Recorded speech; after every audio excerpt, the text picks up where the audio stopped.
This is the Dispatches from Grief, Intra-Intellect Salon with Danielle Crittenden. Thank you so much for being here and doing this. We're a small group, which is quite a pleasure and privilege to have the conversation in an intimate forum. I know that it's being recorded, and so certainly things like this may be repackaged and put, in a sort of streaming format. So bear it in mind in how you decide what you'd like to say or not. But I will just quickly introduce who we are. And I think we're both very comfortable with it being a full conversation, right? So if you have questions or thoughts, please feel free to join and we can treat it like a table that we get to convene at and have a kind of very intimate conversation. So my name is Erica Robles Anderson. I'm on faculty at NYU in the Department of Media, Culture, and Communication. I'm a cultural historian, and my expertise is really about forms for collective life. I'm really interested in the histories of those things, how people imagine themselves to be together and apart. And the work I focus most primarily on is sort of matters of social reproduction, family, religion, the household, the school, the places that make us who we are. And so it's a real privilege today to be joined by Danielle Crittenden, who's quite a celebrated author, who has spent a lifetime around the literary and sort of journalistic world to discuss Dispatches from Grief. Danielle, sincerely, thank you so much for writing this book and also for then extending the possibility of a conversation about the topic, right? It's one of those things we rarely get the chance to speak about. And so to have the chance to hold something in the hand and make an architecture for that gathering is such a real privilege. So thank you for doing that. Oh, well, thank you for having me. It's a privilege to join your community. And Uh, and thank you to those of you who are like staying inside on this lovely Saturday summer afternoon. right. We should say the weather is perfect, right? Yeah, yeah, of course. Perfect. So Danielle, I was thinking maybe we could start a little bit by, or frame the situation by giving you the sort of right of first voice of reading something that you'd like for us to. Well, yeah, maybe I Yeah. can put it into context before I read. So, 2 years ago, our 32-year-old daughter, Miranda, was found, died suddenly in her apartment. Eventually, we learned from the consequences of having a brain tumor removed 5 years ago, 5 years before she died. She was fine, but the tumor had taken her pituitary gland. And so she had to medicate for that. And it's a difficult thing to do, but all our doctors assured us that she could live a perfectly normal life and you can go on and just as long as you just, take your hormones and medications. None of them said, well, if you get some of your hormones wrong, like cortisol, if you don't get it just right, you could suddenly drop dead. And that's what happened. Uh, she thought she had a cold. She was battling a cold, but she looked very pale. And and then we heard that, she had been found, fortunately, that morning in her apartment. And she was dead. And so she's the oldest of three children. And I have, while experienced grief in other forms, like the loss of a parent, um, I had never experienced grief of this kind, the loss of a child. And and so I didn't intend to write a book. Of course, I wish I never had written this book. But it's not a writer in me, it's the reporter in me. My background I began my life as a reporter on a city tabloid. And the training from that comes is that if something happens to you, you write about it, but you write about it like not as like a personal journal. And the grief was so terrible, so life changing and world changing that I just started to take notes as if I were a foreign correspondent in this new land, what I call the alternative universe, and just to try and describe it to people who weren't with me.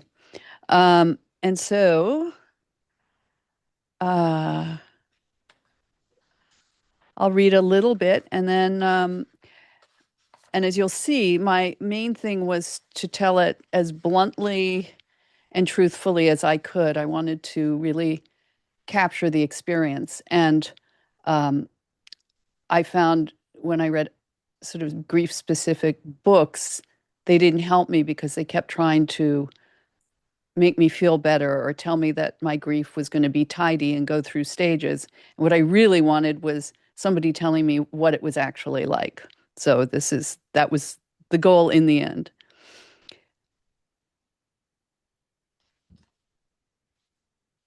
I'll just actually see. Um, we are not the first people to have lost a child, obviously.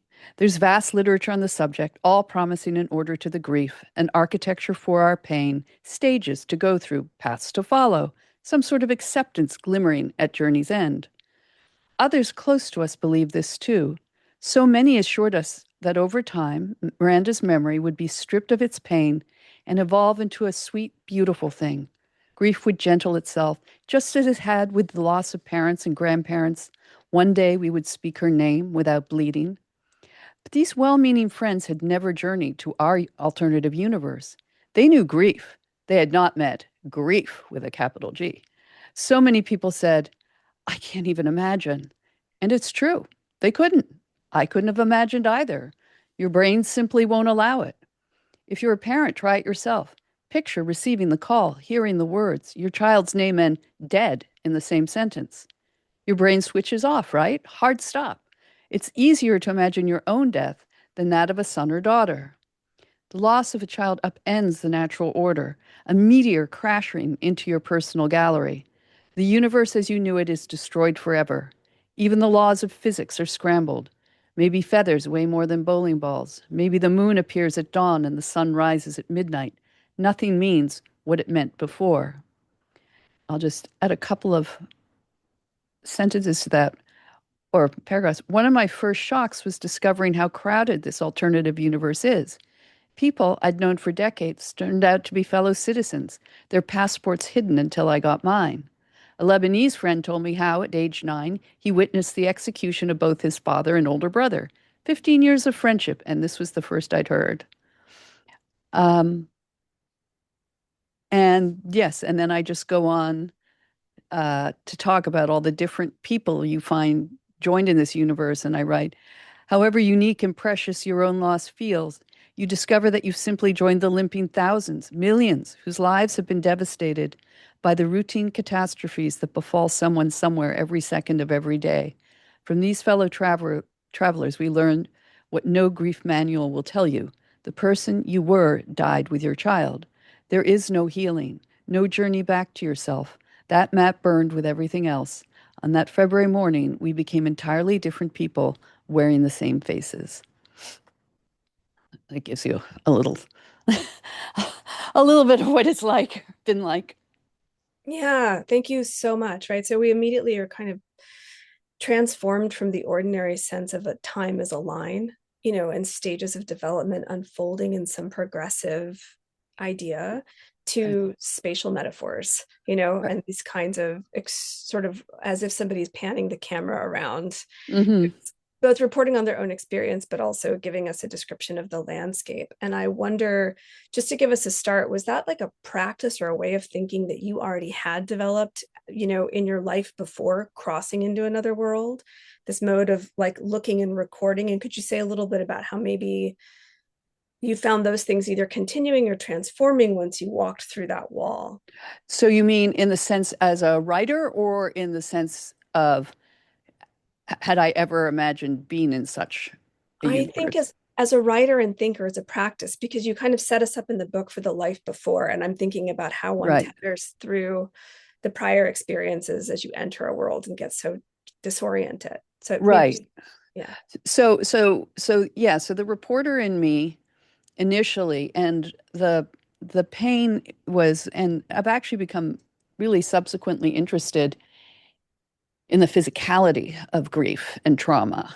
Um, Something I didn't understand before, that grief of this kind is not just emotional, which I think people think like, oh, of course you've had this loss. It's terrible. Of course things have changed. It's physical. The physical pain in the early months was like having a ice pick stabbed into your heart 24/7, or except when you were asleep. That was the only time I got relief, was when I actually slept. And then you'd wake up to this throbbing pain, and your brain um, goes into shock, and your brain will not accept this terrible thing. So part of especially early grief is you're saying, no, it can't happen. It's surreal. And you're going, why, or what if, and what if I called her the night before, and your brain is trying to get you back to a point where she will be alive again. Well, if you were, it's like, imagine your child stepping off a curb and getting hit by a car. Well, what if she'd come 5 minutes later? And your brain is going through these exercises because it somehow can't accept the new order. It's too shocking, too horrible. And then physically, you get disoriented. You make really poor decisions. You become physically exhausted, just beyond exhausted. And it's very hard to cope with anything outside of yourself. And especially as a mother, when you're so used to taking care of your children and comforting them, that to suddenly be, as I was, completely, utterly wrapped up in my own pain to the degree that I could not comfort my own children was terrible. But there was nothing I could do. Like, I felt so guilty, and yet there was nothing I could do about it. And so writing, so the first time I, in the, I can't remember when I started it, but, I don't know, in the first early weeks, I found myself, often curled up on the floor, bawling my eyes out, heaving in a way I'd never cried before.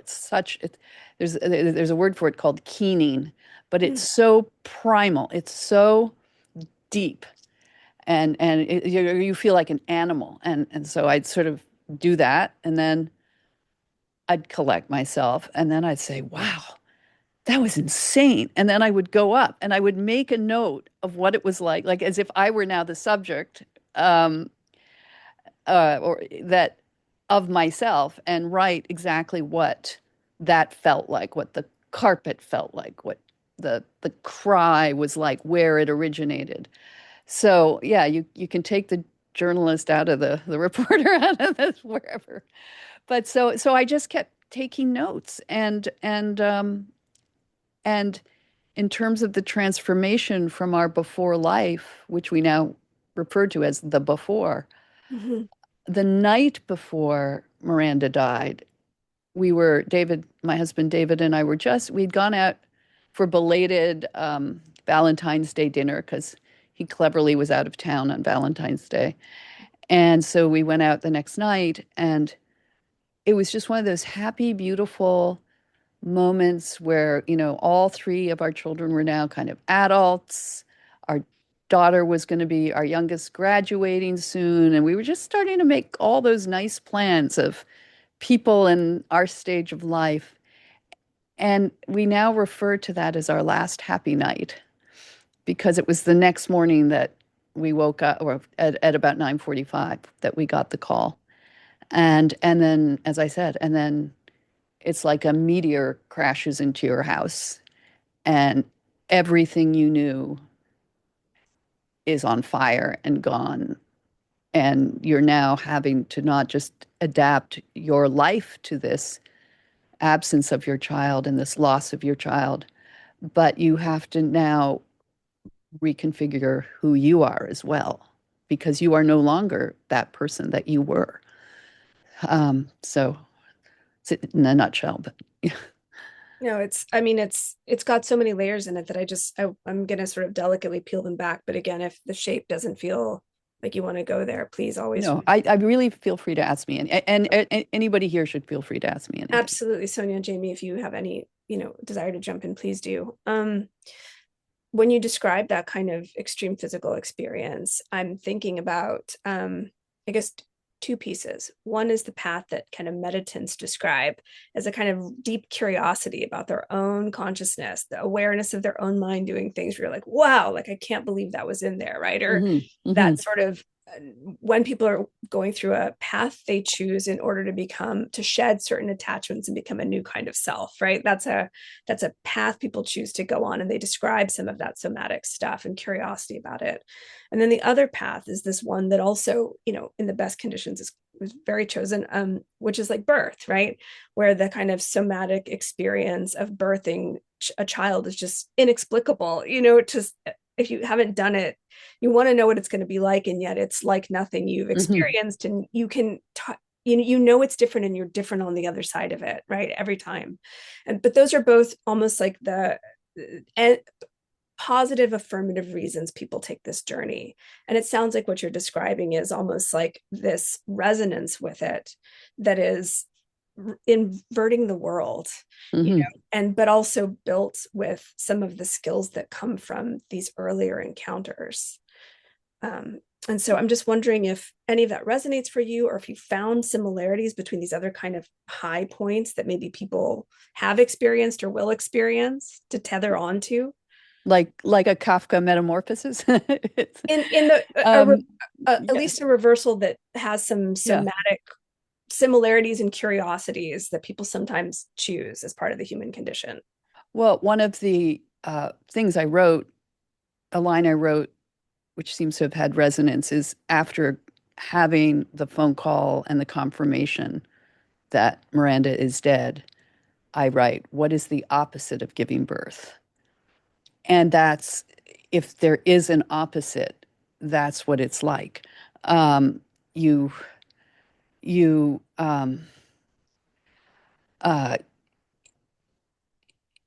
as you say, before becoming a parent, and I write a little bit about this too, and particularly as it relates to mothers, but everyone as well, fathers as well, that, as you say, if you're like a young person looking around at people with small children, all you can think of is, oh God, all you can think of are the negatives, the I have to give up my time. I can't go to a restaurant without some kids screaming. You just can list all the negatives, sadly, because having children has become such a almost boutique experience in our society.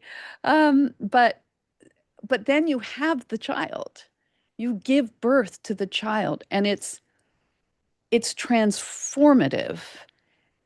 And you realize it's also, as transformative as it is, it's natural. It's the thing that makes you human, part of the human race. It expands you. Like, you think, oh, I'm going to become so limited. In fact, I found a whole other dimension becoming a mother, because suddenly I'm not just all about among other things, I'm not just all about myself. I have this love for this now being who is completely dependent on me. But the love is so, so fierce that you have, and it's not like any other love you can imagine or have. And then yeah, okay, so there's the early part where you feel like you're just I used to compare it to being in a North Korean prison camp, like just like sleep, wake up, sleep, wake up. I couldn't go to the bathroom, like. But Miranda, when she grew up, and she caused many hair-raising times throughout her adolescence, especially, but she just became like my best friend. Like, that this, as the relationship evolves, and that you can have these really wonderful adult relationships with the people who know you best, that was so profound. And then when we lost her, the people will say, grief is the price of love. And I'm like, no, it's the measure of love.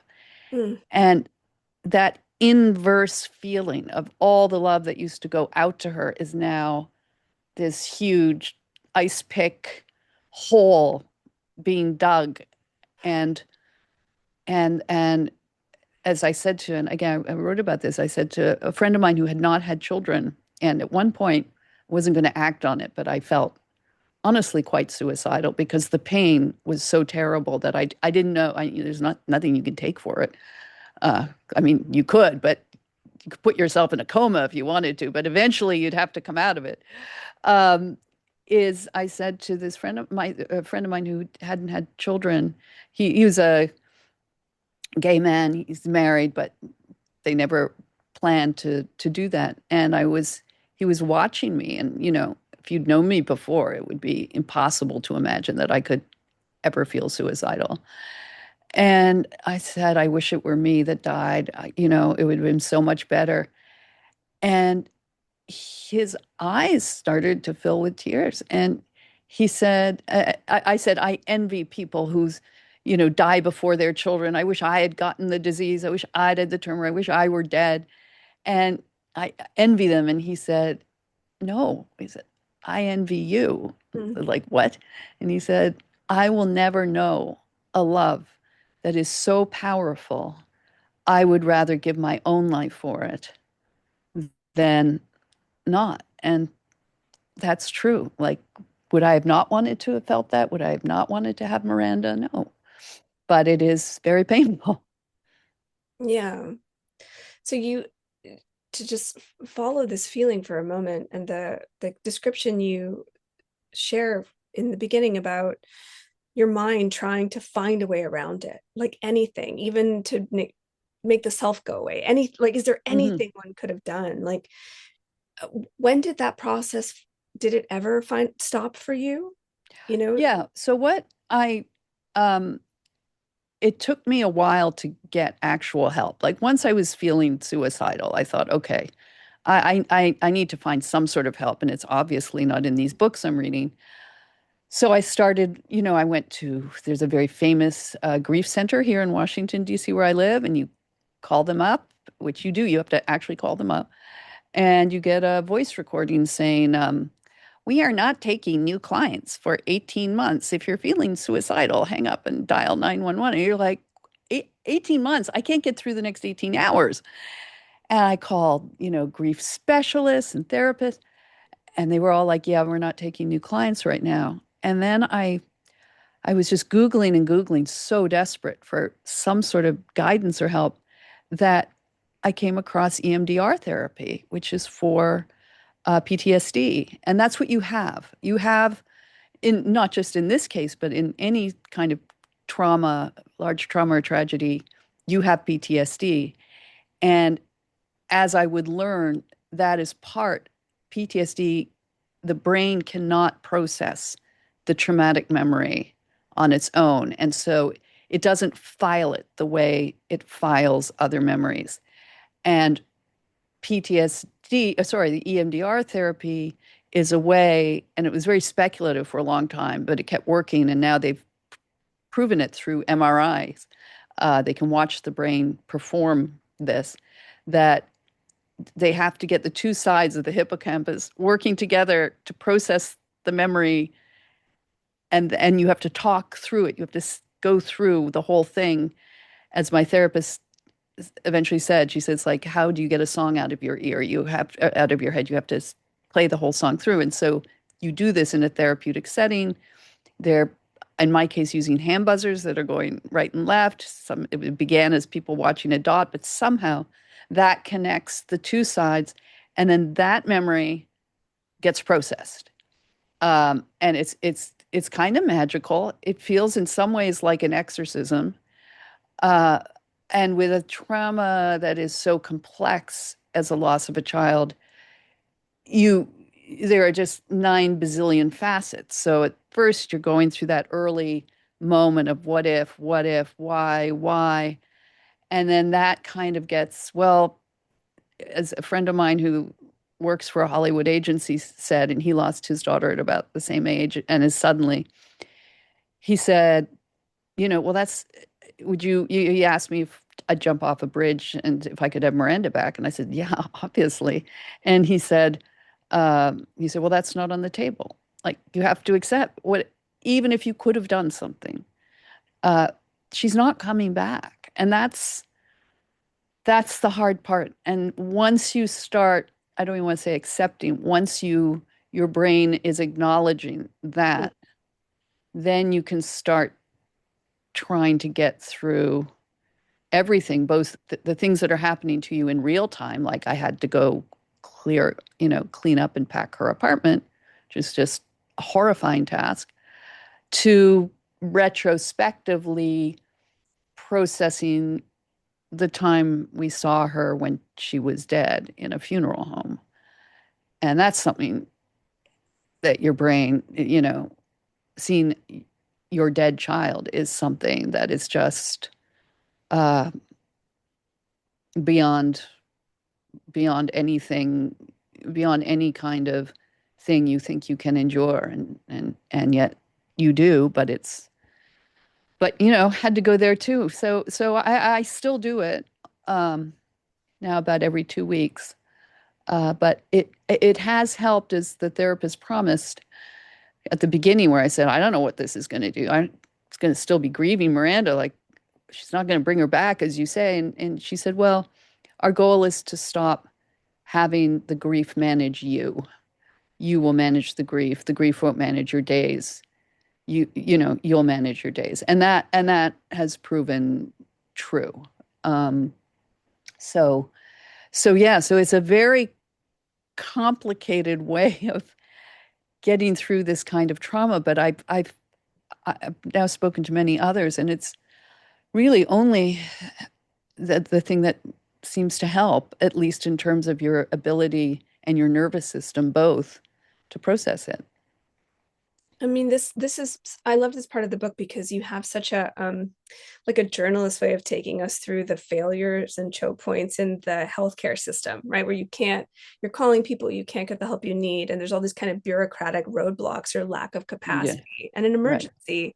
And then the solution is like this thing that is like really somatic, totally different lane, like completely unexpected. And so this kind of resonance keeps happening where it's like a super physical story and also like a description of how the world systems can or cannot meet the personal journey. Mm, It's very interesting that, again, this kind of physicality was part of the process of you holding on to who you are or becoming who you are once you're in a space where the ground conditions and givens, the brain can hear it, right? mhm. It takes something physical, and I think people don't assume that that will be the case with grief, right? That there will be Right. any component at all that works that way. Oh yeah. I at one point woke up in the middle of the night. I was having a heart attack. And it turns out it was they call it now a medical grade panic attack, which mimics a heart attack. And, ambulances, everything get to the hospital. My heart is perfectly fine in that it's beating sense. And the cardiologist, I said, well, what is happening to me? And she goes, because I told her what had happened. And she goes, you're just having a medical, well, not just, you're having a medical grade panic attack, and I'm going to give you a sedative. So thank you. So, I mean, again, and then another grim fact I discovered was that parents who lose a child, and I think particularly mothers, your mortality is affected, that you are much more likely to die within 5 years of losing your child for a host of reasons, not least because you stop taking care of yourself. You just don't care about yourself anymore, or your health. It doesn't seem to matter. Or you become addicted to something like alcohol or drugs, or you actually do commit suicide. It's terrifying. And Yeah, those people aren't obviously getting the help they need or can't find it.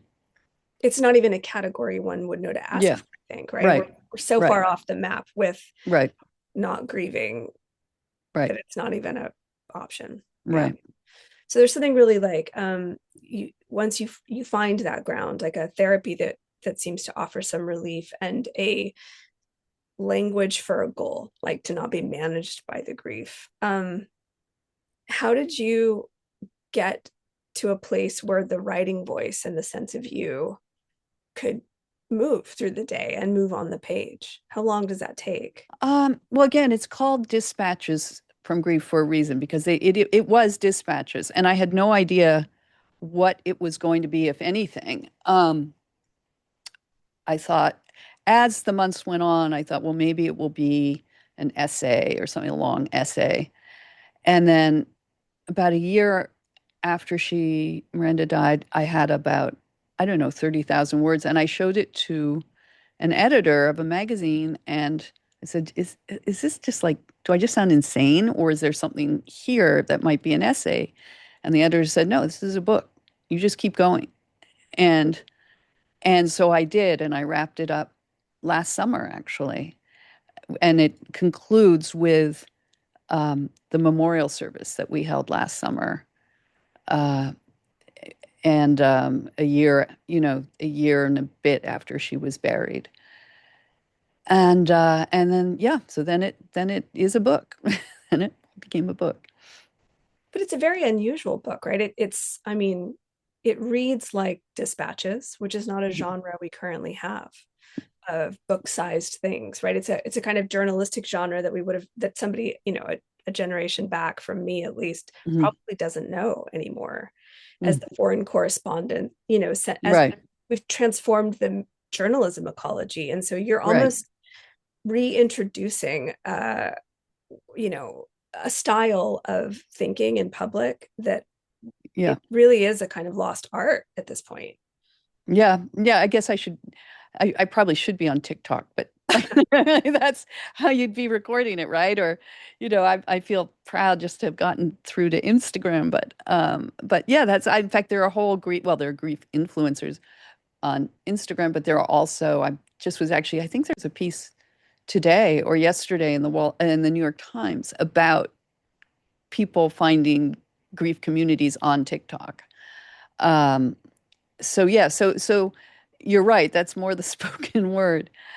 Um, but this there's something completely different with a book still, and things that you read versus things that you watch. And I know mothers now who have reached out to me, and they've read the book 3 times. Like, it's their own form of EMDR. Like, they're going through it, and they're not crazy. They want it's your brain reacts with books and words on a page much differently than it does more passively watching something, even if that thing that you watch speaks to you. So I did record the audio version myself, because I thought it'd be weird if somebody else did it. But, so I think we absorb things that way too. And that's the podcast medium is a good medium for that as well. I want to just describe the book because it's actually like a very, very somatic object, like shockingly. Like I've got a lot of books, and like this one is it's got a lot of attention to the feel, first of all, right? It's like Yeah. a very, very material kind of book. And like it's got the gold and the bits. But it's also like the paper is very nice, the spacing Yeah. is so, but the hand size also Yeah. feels like you're supposed to read it multiple times. Yeah. It's got a kind of intimacy in the object, and the spacing is full of these kinds of short chapters broken up by these like beautiful quotes that have like a lot of negative space on the page. Yeah. So it's got this kind of like I Ching feeling, Yeah. where like you can just kind of find a place and start. And that's Hmm. very unusual too. Where Well, you my publisher is a new publisher, formed in kind of against traditional publishing, which has not changed since the 19th century, literally. And this is a wonderful that, like, they were able to turn this book around. I handed in the final draft, I guess, last August, and but they pay incredible attention to the quality, to the feel. They have really amazing graphic artists, and everything about it is modern. And I loved the size too, and that was completely their idea. If you take the cover off, it's also beautiful. They A/B tested that cover. We had very artful covers before. Yeah.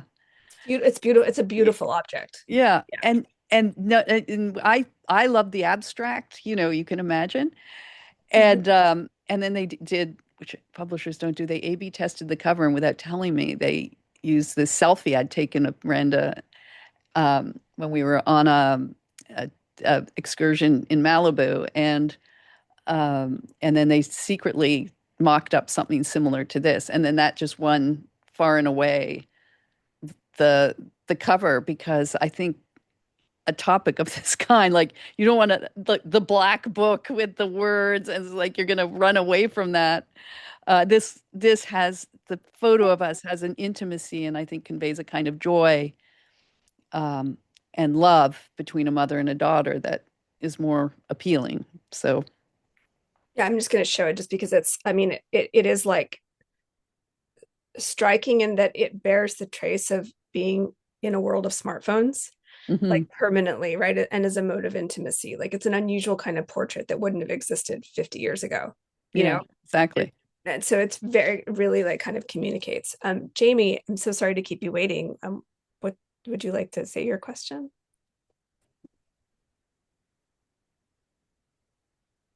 Yes. First of all, I just want to say, kind of appreciate your writing. It's been very, uh, trying to think of the correct adjective. Just good to sort of read that kind of sort of bearing of someone's soul. But kind of on that, the sort of whole smartphones stuff, has the sort of digital life kind of how has that sort of impacted you? And it is different from Mhm. 50 years ago, where there's almost this kind of relic of someone moving online and pictures and videos and stuff was kind of circulating about how has that kind of impacted kind of grief in a way which is sort of different from maybe even like 10 years ago, I guess. But Mhm. Mhm. Oh, no, no, and actually that's a very important insight because I call it digital haunting.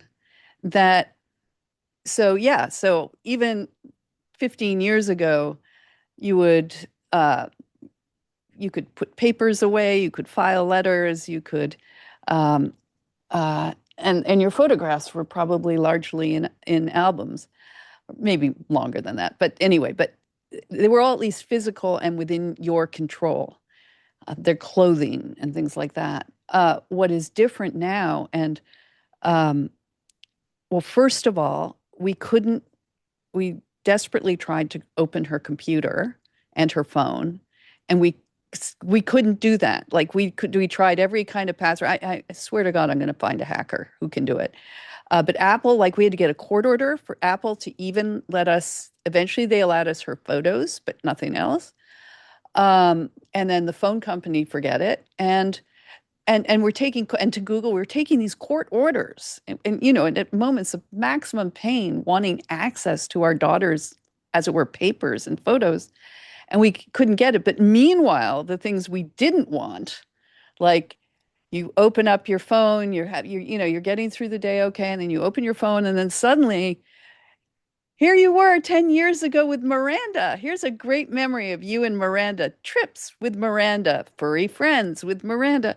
And you carry it like an IED or like even maybe more accurately, a drone, like you're suddenly go, and, you know, thanks, Facebook, like go to hell. And it's all around you. My car will ask me to connect to Miranda's iPhone. Uh, it just, it's her Instagram account is still up because I haven't, of course I can't get access to even close it. And you have to put in your will that you have to have a digital, clause that would allow other people to become your executor, as it were, of your digital life. So it's had a really, I think, awful impact in that sense. And just even the most basic things of going through doing an email search for something unrelated and then suddenly seeing emails from her, texts from her, and there she is in all her vividness, um, and her voice, and hearing her again. And on one level, that's lovely. On another level, it's not when you expect it. It just kind of sneak attacks you, and so it's been hard to get through. For sure. But it is another dimension. You're absolutely right. And that's something we're all going to have to deal with, uh, with, with any, everyone we are close to. But thank you. Are you, are you struggling with something, Jamie? Or are you? no, it's just kind of the timing was kind of during dinner, so it's just been kind of pottering about, and this isn't the most convenient place for it. But yeah, I wanted to listen to this, so yeah, thank you very much for that answer. It's Well, kind thank you for joining us. Are you in London or in England? England, yes, sort of English Welsh border, but yeah. Oh, good. Thank you. Well, thank you for joining. No, no. I mean, we don't really, that's another one of these great examples of places where the system doesn't even have categories for thinking about what's required to carry on, in these moments. We've assumed it's a thing you put in your will. And of course, very few 20-year-olds, or 30-year-olds have the kind of forward thinkingness enough to imagine the end of their own lives, and that would Right, not required. right. No, there's now, I know it's on Instagram, which obviously it must also be on Facebook, but it's a kind of, I guess in your settings or whatever, in your profile, you set and name the person who can be your digital executor. But like, who wants to do that, right? And as you say, if you're 20 years old, you wouldn't do it. But if I can tell you, if your parents don't know your password, um, that a major chunk of you is lost. And Apple treats you like you're some prurient, hacker trying to destroy your daughter's privacy rather than seeing you as a parent desperate to get access to what are really, I mean, she wrote a lot. She was, among other things, she herself was a journalist. And so you just want to be able to restore and have whatever you can have of them. And they won't let you. We'll talk to them about that. We'll see what we can do. Yeah. But Miranda was not just a journalist; she was a model before, right? So she's there's got to be a lot of pictures, I'm imagining too. Yep. There are a lot of photos. So she went we took a family trip to Israel. Oh gosh, in like 2010 or something. And she didn't want to go. She wanted to go to a beach. And I said, there's a beach there. And anyway, she got to Tel Aviv, and Tel Aviv, if you've never been there, is just the coolest culture of youth, of music, of cafe society. And she just got there and she said, okay, she was maybe 22 or so, three. She just said, okay, this is where I want to be. So she found a program that got her some visa to move to Tel Aviv. And there she was scouted as a model. And she then ended up doing tons of both Israeli and Middle Eastern modeling, but then she went to Japan, she went to Paris. But she didn't like to be known as a model because she was also just so incredibly, not just smart, but witty. And I mean, we still quote things she says, and she said, and so I used to laugh when I'd watch a man come up to her at a bar or whatever and assume she was a dumb blonde. And he'd be within seconds, like one of those cartoons, those Looney Tune cartoons where they're all like they're the crushed organ walking away or whatever. It was a thing. It was a thing to watch. But while she was there, she wrote for the Daily Beast. She wrote about inside the modeling agency and the vulnerability of these 16-year-olds. She was all over sort of that early Epstein-y dark side to this world, and she was writing it under a pseudonym for the Daily Beast about the dark sides of this, and then she became an advocate for something called the Model Alliance to crack down on, because these like Russian girls are sent abroad and they're 15 and they don't have parents, they don't have guardians, and it's a kind of monstrous world if you don't have the maturity to navigate it. So she was that, and then she moved to LA after that and began work in social media and more journalism, and then eventually came after COVID, moved after her surgery and with COVID, moved east because she was also just now much more physically vulnerable. And so it was great to have her back on this coast. But yeah, she was never boring. No, I mean you kind of end, I think, with the the sort of the vision of the wit, right? Like the kind of commensuration of the novel has a really the best the best last line, because it's one word as a sentence, and it's like exactly the word one would want to feel, right? Which is laughing, right?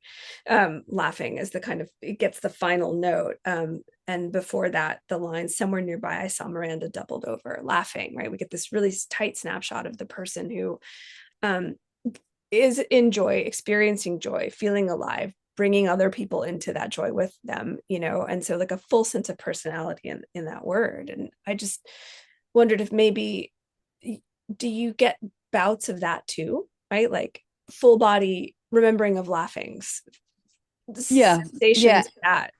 I mean, for a long time, and still now, I find it very hard to think of her without, terrific pain.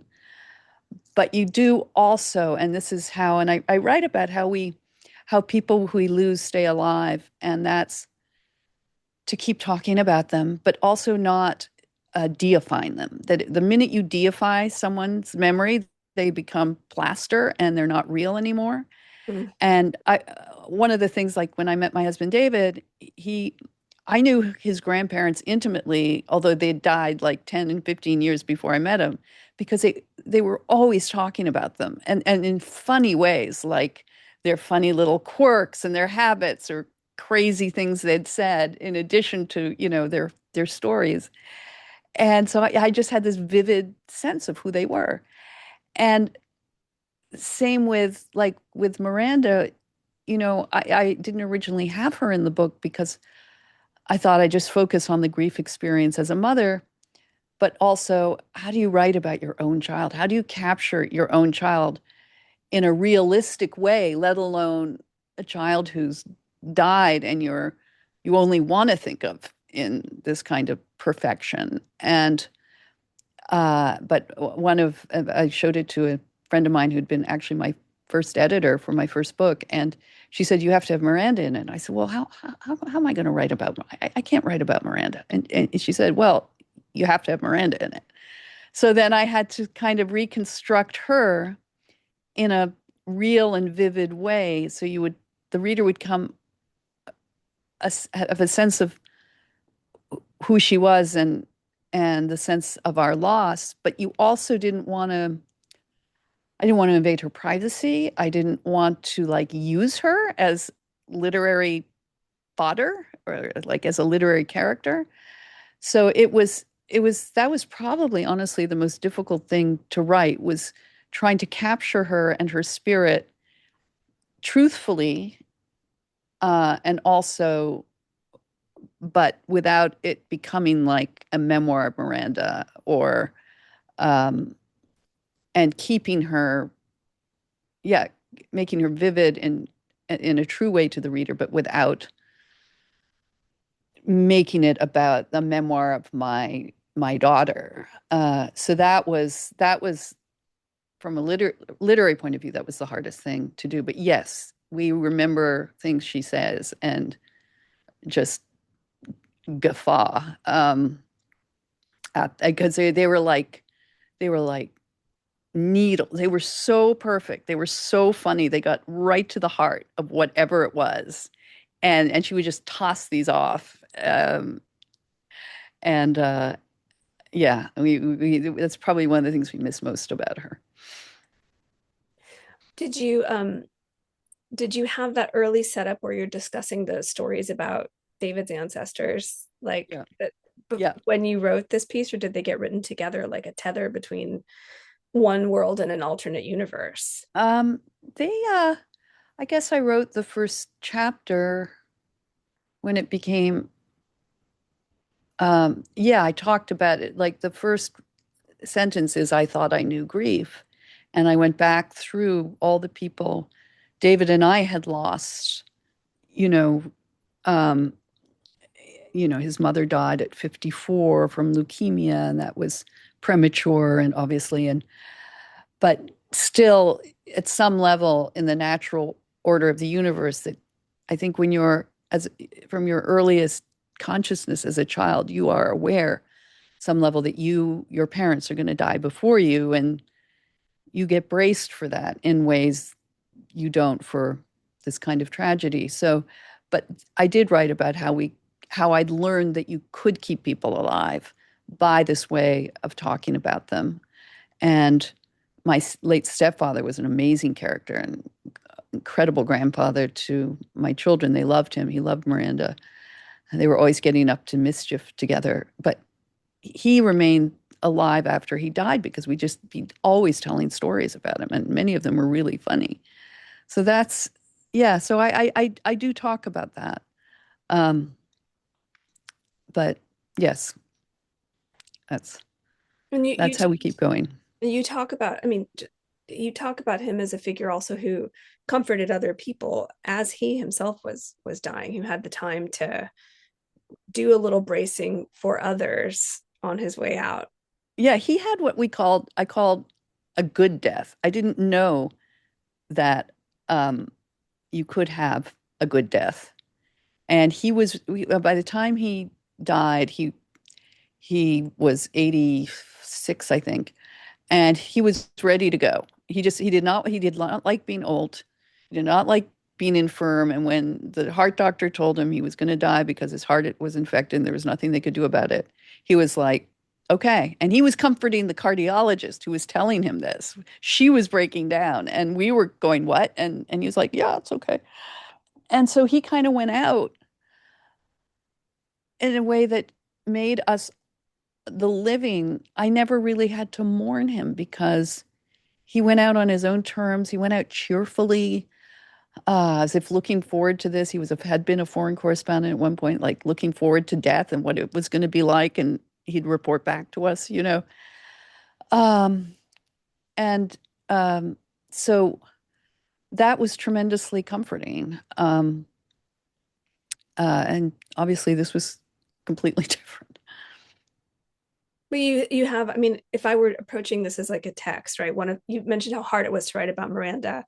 I think I would have walked in as a reader thinking the same pitfalls that you mentioned, right? It's hard to do this without it being sort of the melodrama of that, right? Because it's already such a built up sensibility. And so I think that kind of surprise of the book is in both the symmetric fierceness of like a before and after and how you can prepare or not prepare, like incommensurably, and also these little clues that are about almost clarifying both worlds at once, like being able to reach back and see these people who have, you know, given little correspondences of their own about how to go through life, you know, or visions or glimmers to compare with. And it's a very impressive experience, you know, because it's not melodrama or sentimentality. It's almost, you know, that journalistic layer maybe lets you go deeper than you'd guess you could go, and yet find like a level of texture that the genres of this stuff normally don't provide, you know. Thank you. Looks hard, like very hard to do, just in all the ways that hard could mean, you know. Yeah, and it's funny, I feel like honestly this book wrote itself. Like the retrofitting Miranda was the hardest for all the reasons we discussed, but the actual process I think it's just in my genetics to write like that, and so it just came out that way. How about the other people in your family? Sonia asks, says, thank you so much for the conversation, but you know, isn't going to participate given the surroundings, you know, in voice. But Sonia asks, what's the experience of your other family members? Have they been involved in this kind of writing process? Well, no, and what yes and no, I should say. This is part of the meteorite in your life, because as you are reeling from your own loss as a mother, you know, David was reeling his loss as a father, and then her two living siblings, she was the eldest, she was definitely the band leader, you know, throughout their childhood. And especially to our youngest daughter, B, who's now 24, but was 22 when it happened. She was like a much cooler younger mother to B. They were 10 years apart, but they were so, so close. And so everyone's world has had this hole blown open in it. And so you're not just reeling individually from your own loss. You're also now having to regroup as a family in some form that does not include this key element. And you might never reform, you might never. I mean, it's very possible for all the little satellites to spread apart. One of the early things that I'm very grateful to David for was, as I said, I was just completely consumed and curled up in my own little ball. And he, at one point, came to me early on, and his default setting was to like go into his office and write or think or read, but like to really not try and think about it, to sort of remove himself, but in a different way. And one point he came up to me and he said, Danielle, we can't let ourselves disappear into these different silos of grief. If we're going to get through this, we have to do it together. And that really made an impression on me. And from that moment on, we really worked to keep connecting to each other, especially at the moments when we were in most pain. But you can also understand how marriages so easily could fall apart, because even I was lucky to have like a long-term good marriage before this happened.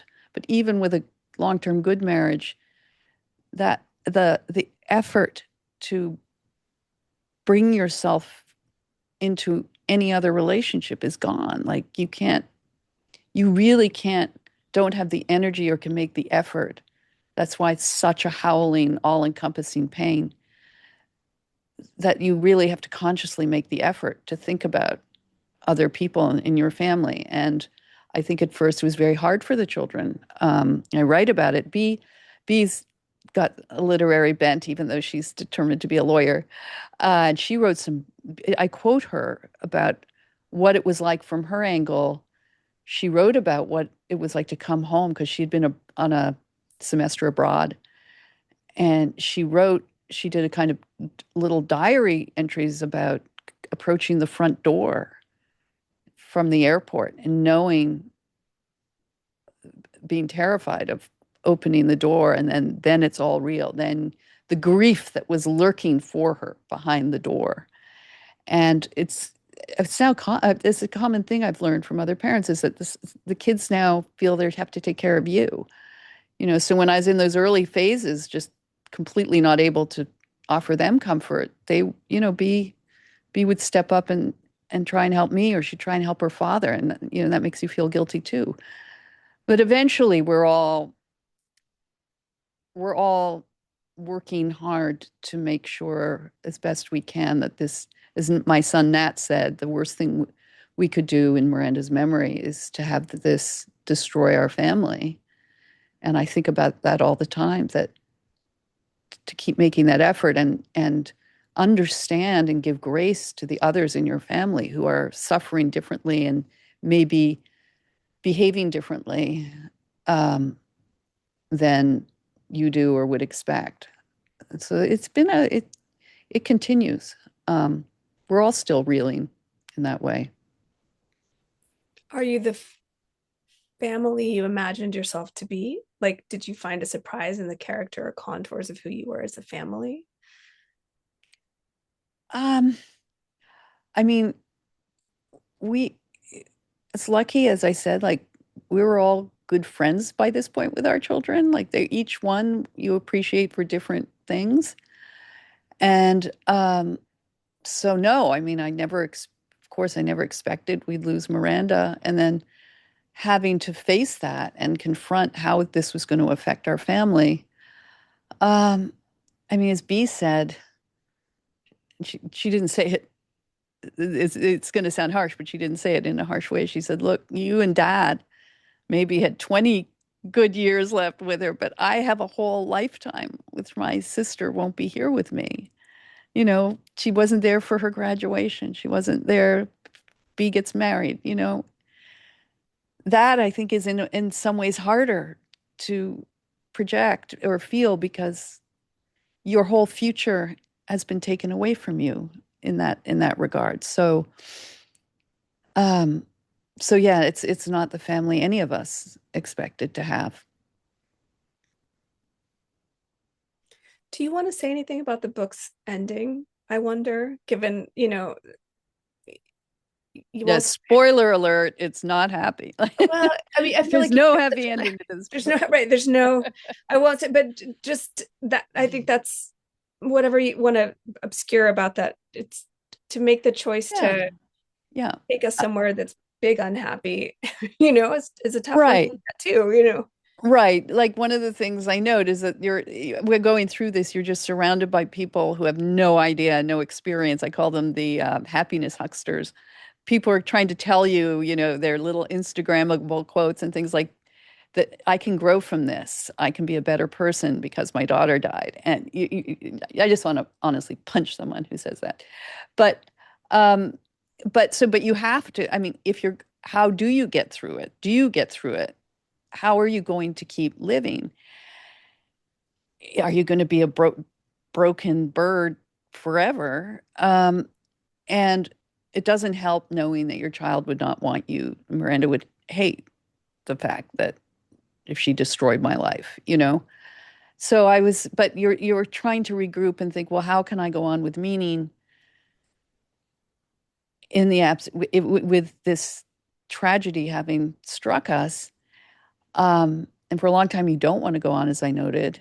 Then you can't imagine going on because how can you keep going on without Miranda in your life? And then a mother who had just lost her son, like I was about maybe a year ahead of her. You become this community, and I describe the mothers who are ahead, like the intake officers who are the ones greeting the incoming, and you talk, and in some ways, they're the only people you can talk to who understand and speak the same language. It's like you are in this foreign land, and people who haven't been to it don't. It's like they don't know how to talk the language. They're like tourists stumbling around trying to say the right thing, but they don't know what it is, which I'm totally sympathetic to. And anyway, I was talking to one of these mothers, and she said, I know people tell me that I look at my son's life as a gift. So my little dog just came in. Lulu, Lulu, you're going to go. Here you are. Here you are. This is, by the way, this is also how you get through grief. Is you have a little dog named Lulu, um, and and she said, but I have to remember to tell myself that my life is a gift. And it sounds like corny or obvious, but it's kind of the thing you need to hear that she said, like just having the opportunity to have this life is something I don't want to squander. And so a lot of the process, I think, is getting at least to a point, or you absorb your, it now feels to me, the grief feels like either a very heavy stone or even like an old injury now that flares up and is always present. The pain is always there, but you learn to be more present and take pleasure in the moment. And you want to reconstitute, how will you continue to find joy and happiness and appreciate your own life after, after the meteor is struck. You're rebuilding, and you're different, but you need to rebuild and you need to find joy. And so towards the end of the book, I talk about how we all work toward that, and that came through in the memorial that we ended up doing for her, that whatever I feel, I have to remember. The example I take from Miranda, her gift to me was to keep seeking joy. She was someone, and as David said, when you sort of look at why did she have to die? Why didn't someone tell her about the medications? He said, Miranda was never willing to live like a sick person. She just wasn't going to do it. And it's weirdly comforting in that. And so following her example in that is something that helps me rebuild and rediscover, my own purpose for living. Yeah. I it's there's such a somehow like a world of difference between trying to get through it and learning how to live. Mm-hmm. And they seem Yes. like interchangeable sentiments when people are saying things, but they're radically different strategies. Right. And some people Yeah. don't. I mean, I know of mothers, you start to hear all these different stories. And one, I'd hear of a mother, like two other living children, marriage. She just switched off. And 10 years later, she's never switched back on. My own, I wrote about this. My own paternal grandmother was one of these 5-year people that she had 4 boys. Her first son was killed on his first foray in World War II. And she lived in rural Australia, which you can imagine in 1940 was a really compassionate place.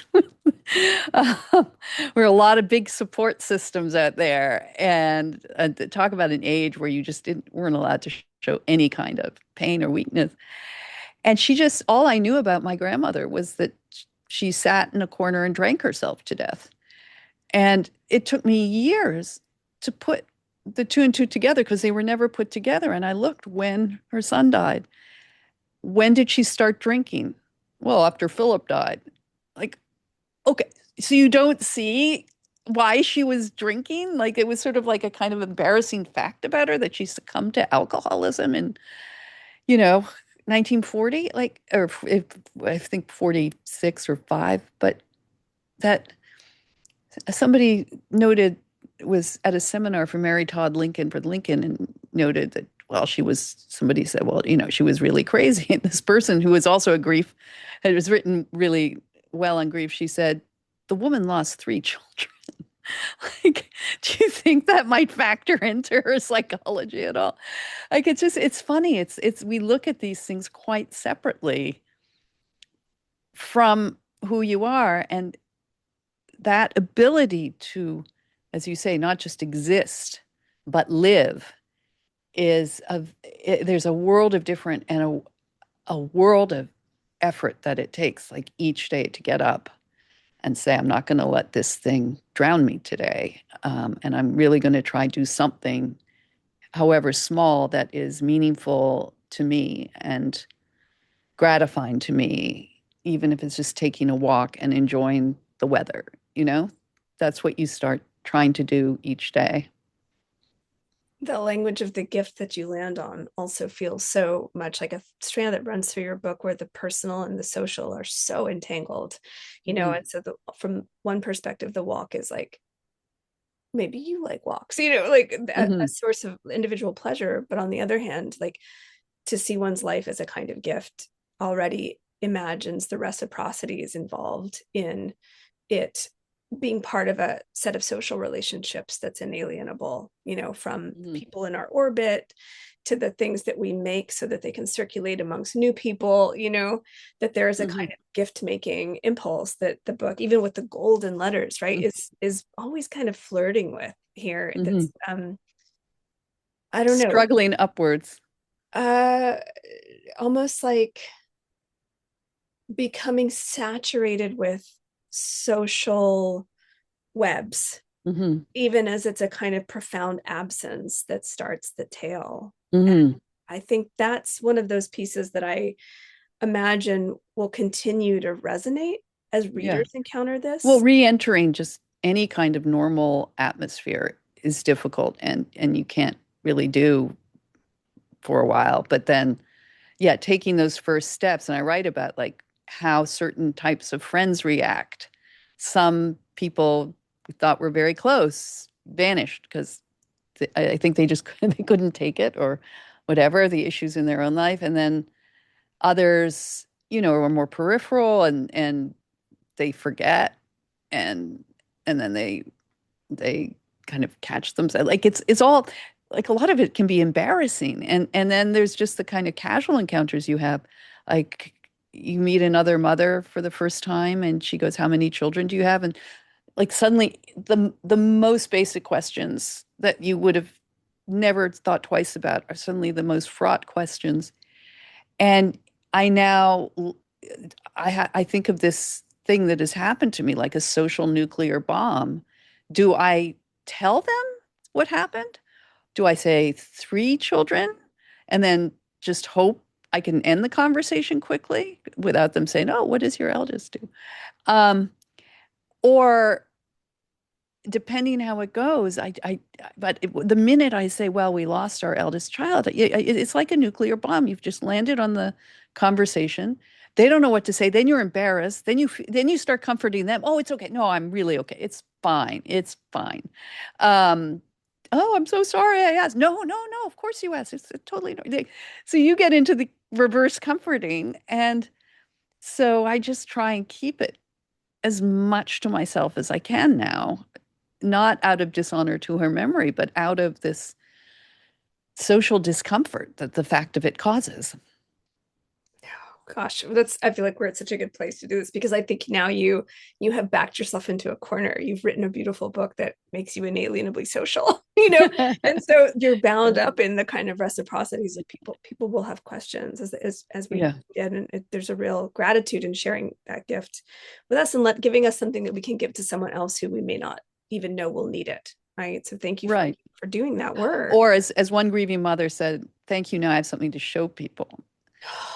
Right. So like, just read this. This is what I'm going through, Yes. Yeah.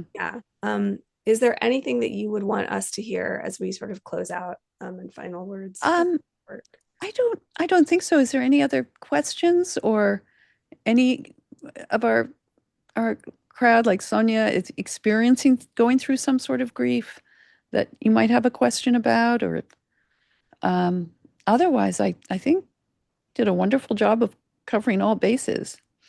Or is it okay for people? Is there a correspondence you or yeah. If you want to reach out, like I really have trying to answer literally every email or direct message I get. It will take time, especially from people who are grieving themselves. You can reach me. There's a DanielleCrittenden.com, and there's a way to just contact me directly, or you can message me on Instagram's probably the easiest. It's Danielle Crittenden from FRUM is my Instagram, and just direct message me and I will see it.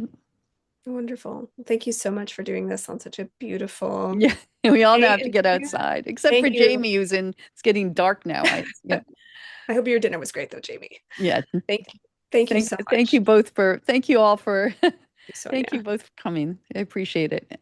Thank you. And thank you for having me. Well, thank you very much. It was great to hear about Miranda and the rest of your family. It was really wonderful for you to share that. Well, thank you. Thank you for being here.